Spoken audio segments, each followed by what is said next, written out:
Hi folks, my name is Nastya Garadilova and this is part 6 of the onboarding training series for Enough is Enough programs. In this webinar, I'm going to be talking about policy work or community level work. So if you haven't watched or checked out the strategic programming webinar yet and are intending to, I would start there. And if you are intending on watching through all of them, I would start with the colleges and universities prevention and trainings and strategic programming before diving into this policy community level work webinar. I'm going to mainly be talking about a couple strategies for elevating your Enough is Enough programming beyond kind of call and response one-off trainings and to start getting you more involved in some process work with your campus partners. So we're going to talk about campus climate surveys, and we're going to talk about CCRTs and multidisciplinary task forces for the most part. In the strategic programming webinar, I talked a little bit about why it is important for you to start pushing your work from the relationship level of the socio-ecological model of prevention to the community level. So this is really where we're going to be focusing our conversation now. Doing more community level work does create more sustainable programming and is a longer term culture change strategy that is going to be oftentimes a little bit harder to institute and to kind of gain enough trust to really be having these conversations with your campus partners, but much more effective and worth it in the long run. I do want to start by really positioning ourselves and making sure that we are talking about exactly what Enough is Enough providers can do and where you're best situated to support your campus partners and communities. A lot of Enough is Enough providers often have trouble building strong relationships or building trust with some of their campus partners, I should say. Some partners are not as responsive as we might like them to be. Some partners are only really interested, it seems, in some of the onboarding trainings or the mandatory trainings, and then get a little bit harder to track down when you start talking about more community level work or getting involved in some policy work with them. And that's totally normal. That's very common. Don't get discouraged if that is what you're experiencing. I offer some suggestions in the Working with Colleges and Universities webinar. But I do also want to highlight that on the flip side of things, some Enough is Enough providers have developed very strong relationships with some of their campus partners, and sometimes have been asked to support in ways that are maybe a little bit beyond the scope of Enough is Enough role and sometimes expertise as well. So I want you to be really careful, especially when we're talking about policy work, when we're talking about process work, that you are firmly standing in your role as the sexual assault expert, as the prevention expert, as the trauma expert, as the anti-violence expert, but make sure you're not teetering into legal counsel. This can be especially common when folks are working on direct services with their campus partners. I know a lot of Enough is Enough providers have received calls from a Title IX coordinator that they've developed a strong partnership with, asking them, you know, this is a case that I'm looking at. This is a case that just came across my desk. What do you think I should do? Or the student doesn't want to report to me formally, but I do know about it because a responsible employee told me. Do I have to do something? What do I have to do under Title IX? Now, these are really valid questions and really important for Title IX coordinators to receive support on them. But I do want to make sure that as Enough is Enough programs, we're not veering into providing essentially legal counsel because that could put you in a vulnerable position in the future. And also they should be talking with their own schools as well, because most schools have slightly different policies and procedures when it comes to Title IX and when it comes to reporting. So that can be really challenging if you are trying to support and you work with, for example, one CUNY or SUNY and one private institution, and they have really different policies and processes.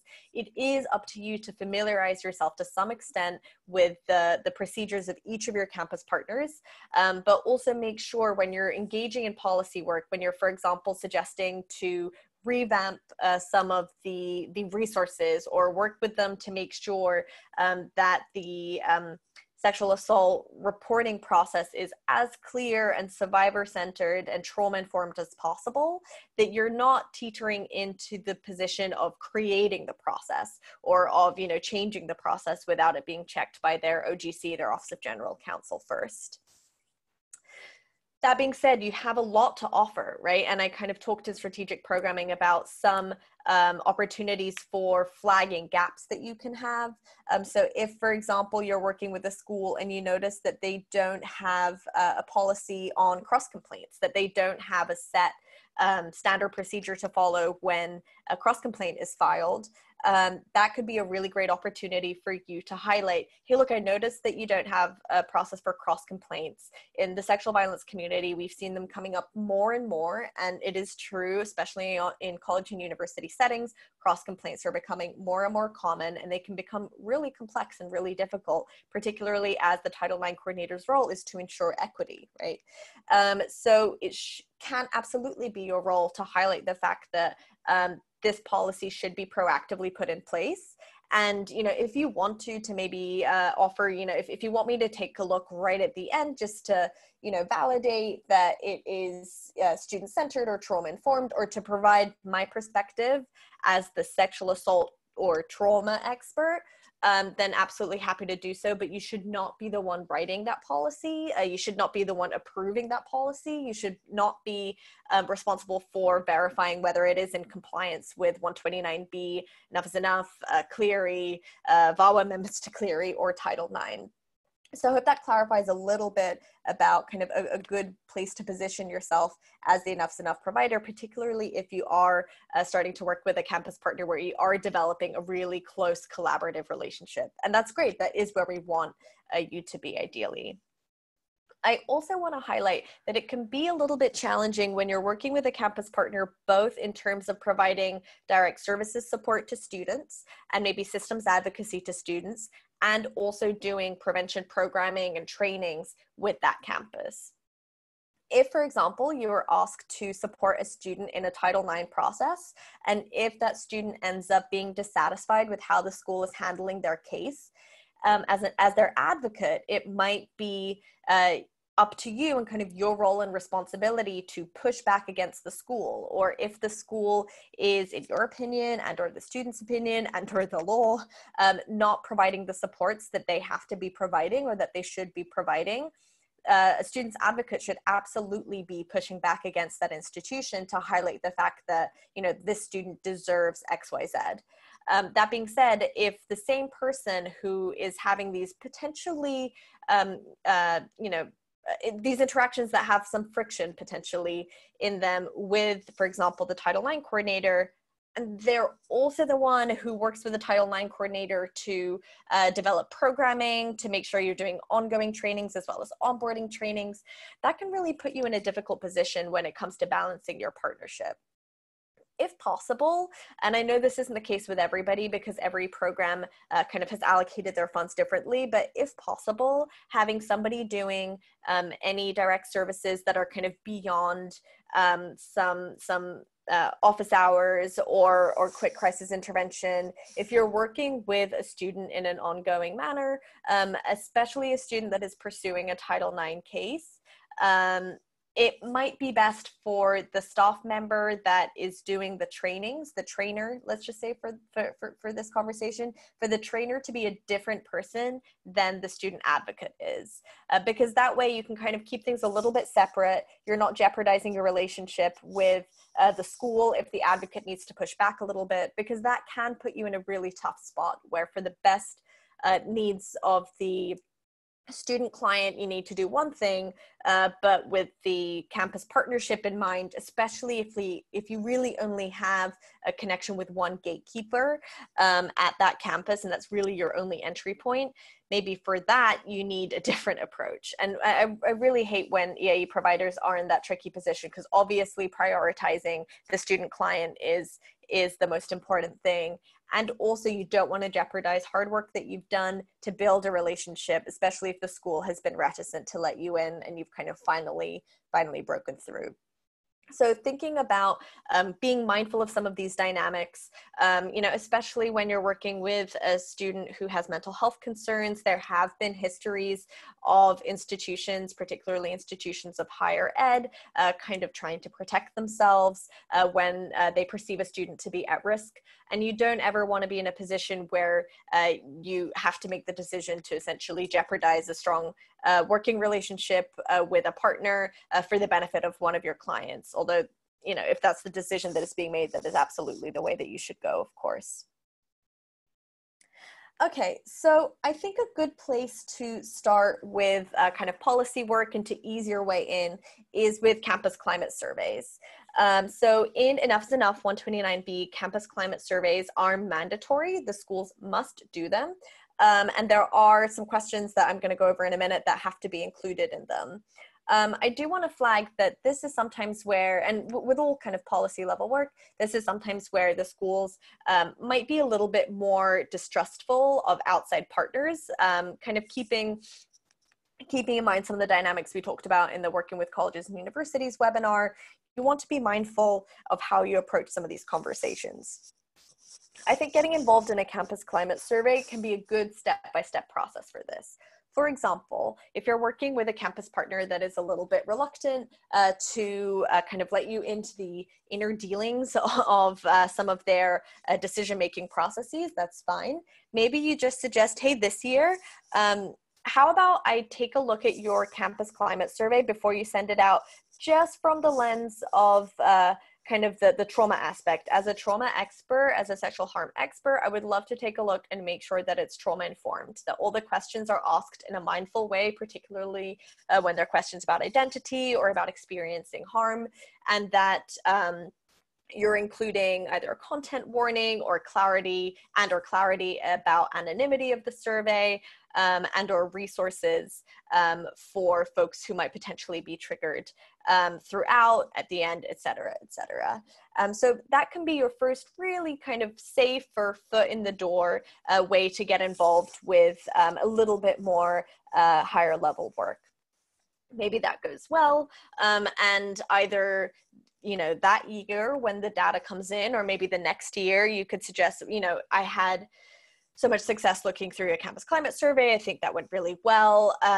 Either suggesting to be part of the campus climate survey team the next time around to help them actually craft and create the survey. And if you have been engaging in more and more strategic programming, needs assessment, annual review work with your campus partners, this isn't going to come out of left field. This is going to be entirely in line with some of the conversations you've already been having about ensuring that all the programming is targeted and responsive to emerging needs. So if they're already starting to see you as more than an in and out trainer, but more as a person who is helping them strategically plan for targeted and fitted programming for their community, it's going to be an easier ask to get involved with creating the campus climate survey. Where you really want to be, of course, is on the back end of things where they're deciding what to do with the data. That's where really kind of some of these decisions are made, even about funding or about programming or what type of resources and time they're going to dedicate to the issue. So if you kind of start with your foot in the door and work your way towards supporting them with making some of these programmatic decisions using the data, that can be a really great place to position yourself.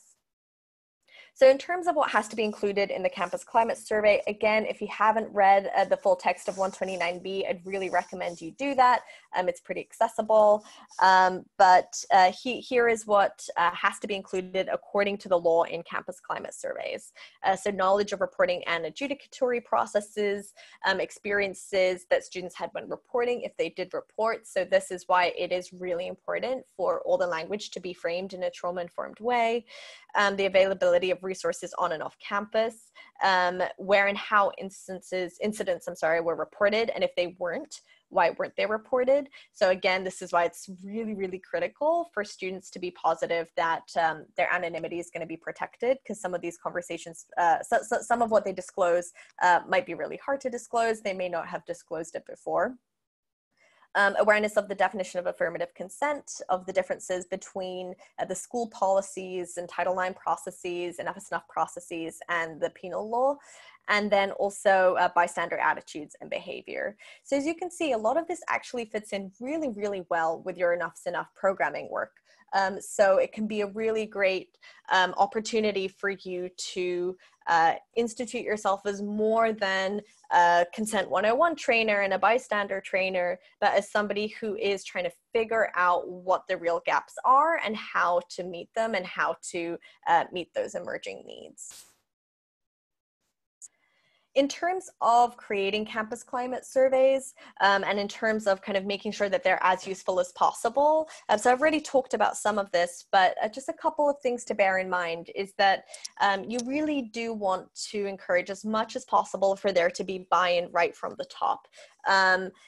Ideally, in order to increase participation, it's wonderful when schools can offer some incentives. This doesn't mean every single person who completes the campus climate survey gets, a gift card. And there are actually studies that have been done that assess kind of what is the most successful incentive when you have limited resources. Is it one higher value gift card? Is it a few slightly lower value gift cards? Is it a lot of very low value gift cards? And so you can definitely check out when you have conversations with your campus partners about what they can offer.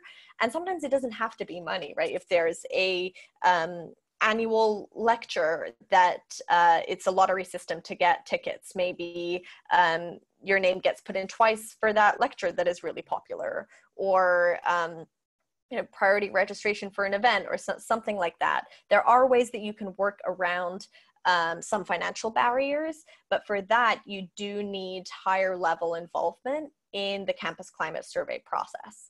So if possible, having support from the president's office would be ideal.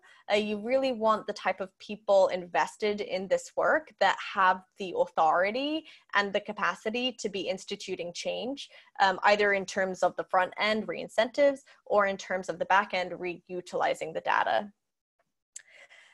Given that the campus climate surveys are now mandatory and biannual, it's important to identify what the goals are each time. So you're not just asking the same questions for lack of intentional thought and kind of getting not really necessarily the most useful data, but really try and encourage your campus partner every time to think about what do we need to know this year, what are we trying to achieve, and trying to tilt the campus climate survey around those mandatory questions from the last slide in that direction by adding some of your own as well. We've talked already a little bit about resources, content warnings, anonymity, and using the data as well. There is a webinar from a few years ago that we did with the TTA Center that talks through some of these ins and outs of creating and responding to campus climate surveys and their data. Now I want to shift gears a little bit and talk about coordinated community response teams or multidisciplinary task forces. Now this is another really great strategy that we're particularly excited to see EAE providers work towards, because this is an example of community level work. You're working with different partners across the campus community, and you are making sure that it's ongoing, it's sustainable, it's part of the campus fabric. I want to flag that a CCRT on campus is different to a SART. And usually SARTs kind of work more on case conferencing, right? And you can use a CCRT as a space to talk through response protocols and procedures to try and identify gaps. It's actually a really good activity to do with a CCRT. However, that would typically be like a hypothetical case to try and figure out where different players would fit in, rather than using it as a space to case conference actual cases that are happening. Because of the amount of people in the room and privacy, it wouldn't typically be the space for that. So in that way, it's a little bit different from a SART, in that if you do a case conference, it would be hypothetical to review procedures more than to review a specific case.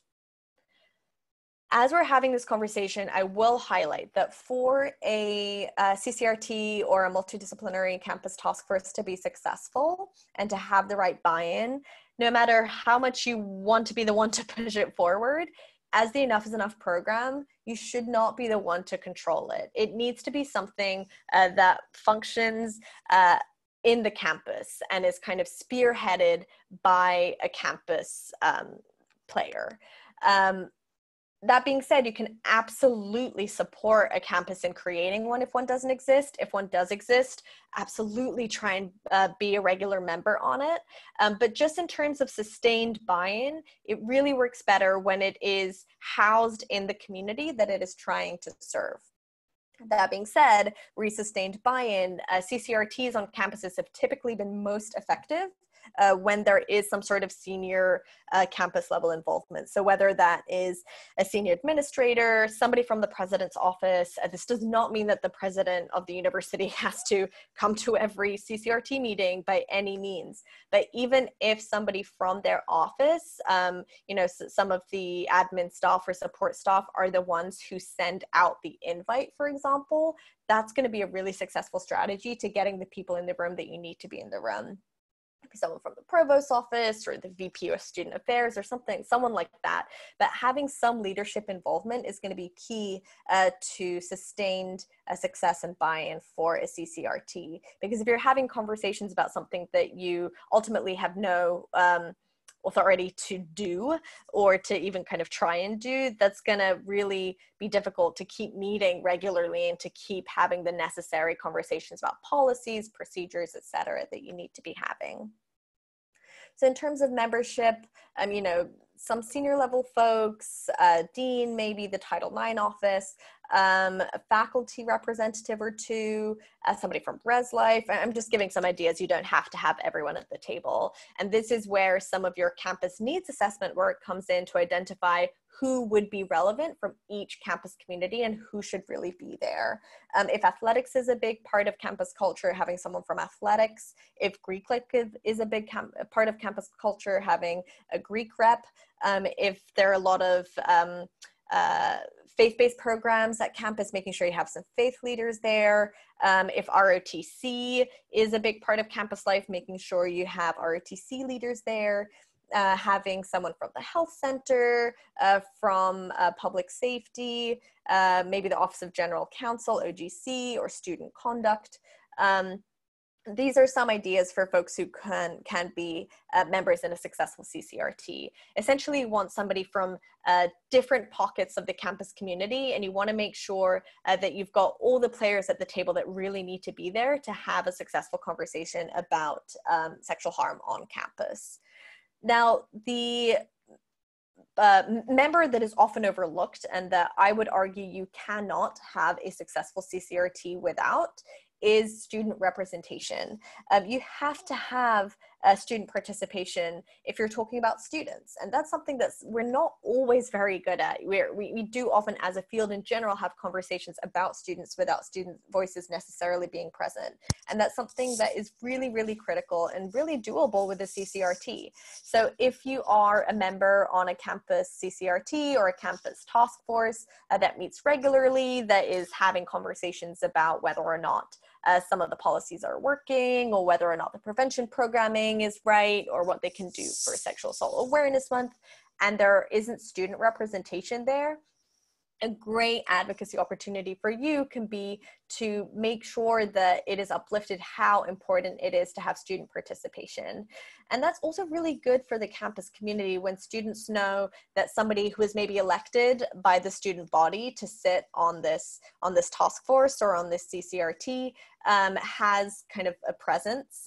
One good strategy is to, for that student to have, or for that student or students, it can be more than one, for those folks, and it should actually be more than one, for those folks to have office hours or some opportunity for other students to come and share their concerns or their thoughts with the student reps that can then be brought to the task force or the CCRT at large. That's a really great approach as well, and really gives kind of a channel of communication and feedback for students. That is also why it is important, if possible, to have more than one student representative, because not it's going to be difficult to find a student rep that everybody in the campus community would feel comfortable coming to, or even, finds accessible. Additionally, if you are working with a university that has undergrad students, grad students, med students, it's not enough to have one student rep from the undergrad community and say that you've got a student participating. You need to have a graduate student rep as well. You need to have a med student rep as well. So make sure that you're looking at each of your kind of campus student schools, or however they call different kind of grad and undergrad populations. Make sure that they are represented as well. That's really, really critical. In terms of sustained buy-in, having a clear mission, having clear goals is so important. This is not different to other kind of multidisciplinary or collaborative work groups, but just a reminder that so often these kind of get off the ground without that really anchoring work at the start of having a mission and goals.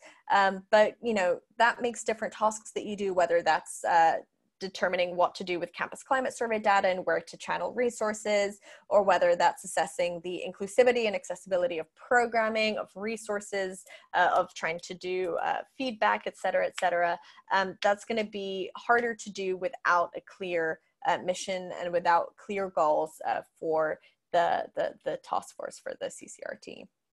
There's a really great white paper on CCRTs that has a lot of this information in it and a lot of ideas about what you can do with a CCRT and how you can go about ensuring that all the right players are at the table. So if you're trying to set one up, I would definitely recommend checking that out.